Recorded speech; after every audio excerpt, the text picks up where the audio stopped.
না এইভাবেই একসঙ্গে এতটা ছবি আসা তো মানে কাঙ্ক্ষিত না। আর যেমন এমন হতো যে ফেব্রুয়ারি মাস থেকে আমাদের টানা ছবি আছে, কোনো গ্যাপ পায়নি, তারা কোথায় যাবে।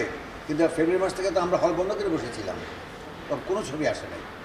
এর ভিতরে তো অনেক ছবি আছে যেটা সিঙ্গেল স্ক্রিনে চলার মধ্যে। কাজল রেখা তো সিঙ্গেল স্ক্রিনের ছবি, এটা ফোক ছবি। এটা মানে ওইসব হল যে ভালো চলতে সঙ্গে সঙ্গে সিনেপ্লেক্স আমরাও চালাতাম, আমার বউকে চালাতাম, এখানে লাইনে চলতো বা স্টারে চলতো, সব মোটামুটি একটা ব্যবসা করতো। কিন্তু তারা সব ওই ঈদে এসে কী হলো, সিঙ্গেল স্ক্রিনগুলো সব বুক হয়ে গেলো রাজকুমার দিয়ে।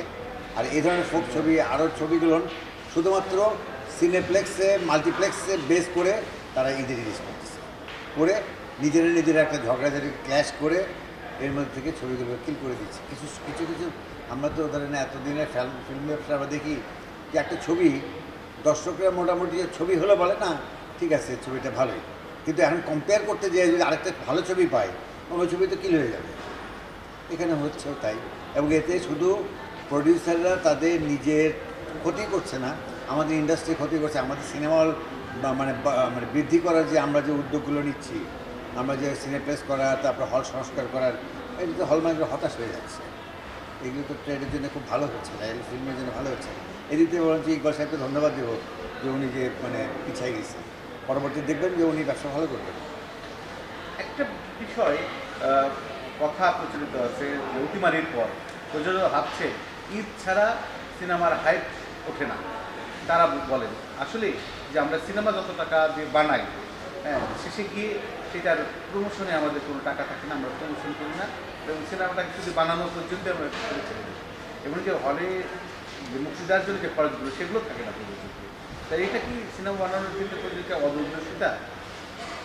তাহলে আমি প্রমাণ দিই। হাওয়া ঈদে আসে নাই, তা হাওয়া কীভাবে ব্যবসা করলো? শাহরুখ খানের জওয়ান তো ঈদে আসেনি, কীভাবে ব্যবসা করলো? পাঠান তো ঈদে আসেনি, পাঠান 3 মাস পরে রিলিজ হচ্ছে। ইউটিউব তারপর নেটফ্লিক্স হয়ে যাওয়ার পরেও তাও একটা ব্যবসা করছে।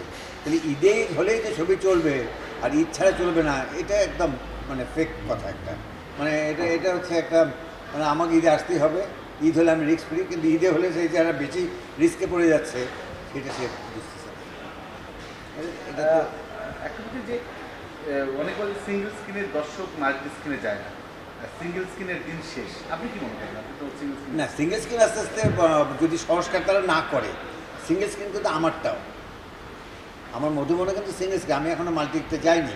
কারণ মানে যাওয়ার আমি জায়গা রেখেছি, সব কিছু ইচ্ছা আছে, কিন্তু এই যে ট্রেডের কোনো আমি পাচ্ছি না যে এটা কি ঠিকমতো চলবে, নাকি কেউ এসে আবার ইন্ডিয়ান ছবি বন্ধ করবে, কেউ এসে এই করবে সেই করবে, মানে কোনো মানে একটা বিশৃঙ্খলা অবস্থা যাচ্ছে। ট্রেডে কিন্তু কাণ্ডারিবিহীন একটা ট্রেড চলছে, যে ট্রেডে কোনো মানে লিডারশিপ নাই, কোনো সেক্টরে নেই, দলাদলি রেসারেসি এসব চলছে। এখন এই জন্য আরও যে আমি স্ক্রিন দু একটা করবো, এই ইনভেস্টমেন্টের সাহস পাচ্ছি না।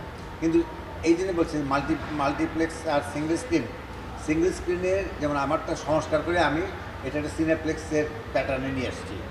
এইরকম করে যদি প্রতিটা ডিস্ট্রিক্টে যদি একটা করে যদি এরকম হল হয়, তাহলে এই ব্যবসা টিকে যাবে।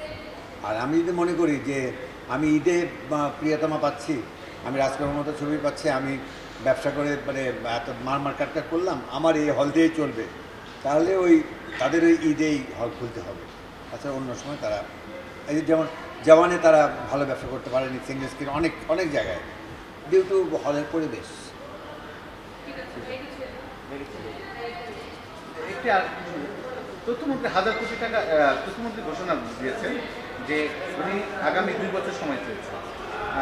এই গত 3 তারিখ থেকে সামনে বছর 3 তারিখ, পরের 3 তারিখ, পরের বছরের এপ্রিলের 3 তারিখ।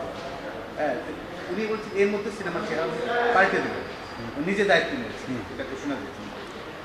তারই কথায় কতটুকু আশাবাদী হল মানে? ওনার প্রোগ্রামটা তো আমরা জানি না, উনি কীভাবে বদলে দেবেন। ওই 1000 কোটি টাকার যদি চিন্তা করে করেন, তাহলে আমার মনে হয় এটা বাস্তবায়িত মানে হওয়া খুব কঠিন। কারণ এই লোনটা কেউ নেবে না, এই লোনটা পরিশোধ করা এবং মানে ইন্টারেস্ট, মনে করেন ইন্টারেস্টও নেই, আমাকে 8 বছরের মধ্যে পরিশোধ করতে হবে।